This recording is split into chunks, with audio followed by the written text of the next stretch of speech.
নমস্কার, তোমরা সবাই কেমন আছো? আকাশটা একদম মেঘে ভর্তি, এক্ষুনি বৃষ্টি আসবে। বাড়ির দিকে এসে দেখি মা আজকে নতুন কিছু একটা রান্না করছে। আমাকে আর ডাকেনি, ওখানে ভাই বোনেদের সাথে গল্প করছিলাম তাই। মাকে বললাম, ডাকলে না কেন আমাকে? আমি তো সবার সাথে শেয়ার করতাম কী রান্না করছো এটা। মা বললো একদম সহজ রান্না, সেরকম কিছুই ব্যাপার নয়।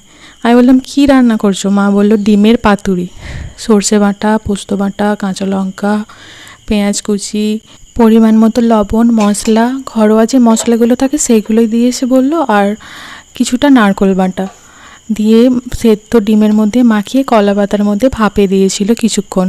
দেখো হয়েও গেছে, এত সুন্দর গন্ধ হয়ে দিয়েছিল কি বলবো তোমাদের, আমি তো থাকতেই পারছিলাম না।